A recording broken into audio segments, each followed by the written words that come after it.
ഇന്നൊരു ഇത്തിരി മുരിങ്ങയുടെ ഇല തോരൻ വെക്കാൻ നമുക്ക് എല്ലാവർക്കും അറിയുന്ന ഒരു റെസിപ്പി തന്നെയാണ്. എന്തായാലും ഞാനിപ്പോൾ ഇവിടെ ഉണ്ടാക്കുമ്പോൾ ഒന്ന് വീഡിയോ എടുക്കാൻ തോന്നി. അപ്പോൾ എല്ലാവരും ഒന്ന് കണ്ടു നോക്കുക.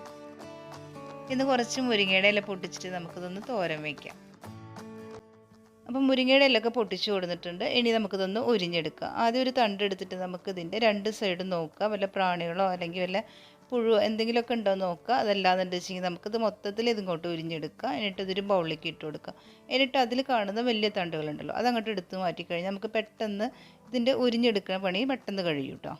ഇനി ഒരു ബൗളിൽ നമുക്ക് തോനെ വെള്ളം ഒഴിച്ചിട്ട് നല്ല പോലെ ഒന്ന് കഴുകിയെടുത്തിട്ട് നേരെ അതിൻ്റെ മുകളിൽ നിന്ന് ഇലകൾ എടുത്തിട്ട് ഒരു സ്ട്രെയിനറിലേക്ക് മാറ്റി വയ്ക്കുക. അപ്പോൾ അതിൻ്റെ കുഞ്ഞു കുഞ്ഞു തണ്ടുകളുണ്ടെങ്കിൽ ആ വെള്ളത്തിൻ്റെ അടിയിൽ പോയി കിടന്നോളും. അതിനുശേഷം നമുക്കിതൊന്ന് വെള്ളം വരാൻ വയ്ക്കാം.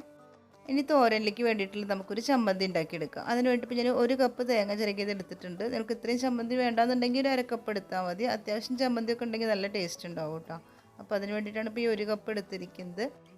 ഇനി ഈ ഗ്രൈൻഡറിലേക്ക് നമുക്കൊരു 5-10 ഉണക്കമുളക് ഇട്ട് കൊടുക്കുന്നുണ്ട്. അതുപോലെ തന്നെ ഒരു 10-25 ചെറിയ ഉള്ളിയും ഒരു വെള്ളുള്ളിയും കൂടി ഇട്ട് കൊടുക്കുന്നുണ്ട്. പച്ചമുളക് വേണമെന്നുണ്ടെങ്കിൽ പച്ചമുളകും കൂടെ ചേർക്കുക. പിന്നെ ആവശ്യത്തിന് ഉപ്പും കൂടെ ഇട്ട് കൊടുത്തിട്ട് നമുക്കിതൊന്ന് ജസ്റ്റ് ഒന്ന് ഒതുക്കിയെടുത്താൽ മതി. അല്ലാതെ വല്ലാണ്ട് ഇത് ചതഞ്ഞ് പോകുകയൊന്നും ചെയ്യണ്ട. ഇനിയിപ്പോൾ നിങ്ങൾക്ക് വെള്ളുള്ളി വേണ്ടാന്നുണ്ടെങ്കിൽ ഇടേണ്ട ആവശ്യമില്ല കേട്ടോ. എനിക്ക് തോരനിൽ വെള്ളുള്ളിയുടെ ഒരു ഫ്ലേവർ ഇഷ്ടമായതുകൊണ്ട് ഞാൻ ഇട്ടതാണ്.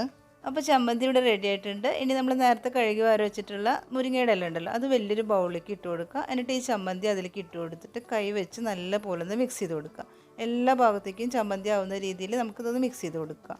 അതല്ലാന്നുണ്ടെങ്കിൽ നമ്മൾ തോരനൊക്കെ വെച്ച് കഴിഞ്ഞാൽ എല്ലാ ഭാഗത്തും ഇങ്ങനെ കട്ട പിടിച്ച് കിടക്കുകയുള്ളൂ. എല്ലാ ഒരു ഭാഗത്ത് കട്ട പിടിച്ച് കിടക്കും, ചമ്മന്തി വേറെ ഭാഗത്ത് കിടക്കും. അങ്ങനെ ഇല്ലാതിരിക്കാൻ വേണ്ടിയിട്ടാണ് ഇങ്ങനെ തന്നെ ഒന്ന് മിക്സ് ചെയ്യുന്നത്.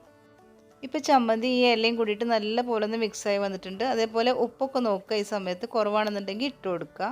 ഇനി ഒരു പാൻ വെച്ച് ചൂടാക്കിയിട്ട് അതിലേക്ക് ഒരു 3-4 ടേബിൾ സ്പൂൺ വെളിച്ചെണ്ണ ഒഴിച്ച് കൊടുക്കുക. എന്നിട്ട് അതിലേക്ക് ഒരു 2-3 തണ്ട് കറിവേപ്പിലയും കൂടി ഇട്ട് കൊടുത്തിട്ടുണ്ട്. ഞാനിതിലേക്ക് കടുക് ഇടാറില്ല കേട്ടോ. മുരിങ്ങയിലൊക്കെ തോരൻ വയ്ക്കുമ്പോൾ നിങ്ങൾക്ക് വേണമെന്നുണ്ടെങ്കിൽ ഇട്ട് കൊടുത്തോ. എന്നിട്ട് അതിലേക്ക് നമ്മൾ നേരത്തെ മിക്സ് ചെയ്ത് വെച്ചിട്ടുള്ള ഇലയും ചമ്മന്തി കൂടിയിട്ടുള്ള മിക്സ് ഉണ്ടല്ലോ അത് ഇതിലേക്ക് ഇട്ട് കൊടുത്തിട്ട് നല്ല പോലെ ഒന്ന് ഇളക്കി കൊടുക്കുക.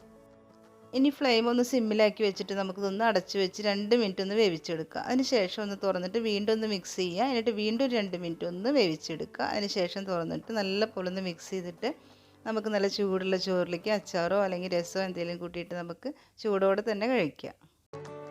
ഇന്നത്തെ ഈ ഒരു കുഞ്ഞു വീഡിയോ എല്ലാവർക്കും ഇഷ്ടമാണെന്ന് വിചാരിക്കുന്നു കേട്ടോ. ഇതിന് മുന്നത്തെ വീഡിയോസ് കാണാത്തവരൊക്കെ ഉണ്ടെന്നുണ്ടെങ്കിൽ എല്ലാവരും ഒന്ന് കയറി കാണുക. ഇഷ്ടമാവുന്നുണ്ടെങ്കിൽ എല്ലാവരും ഒന്ന് സപ്പോർട്ട് ചെയ്യുക.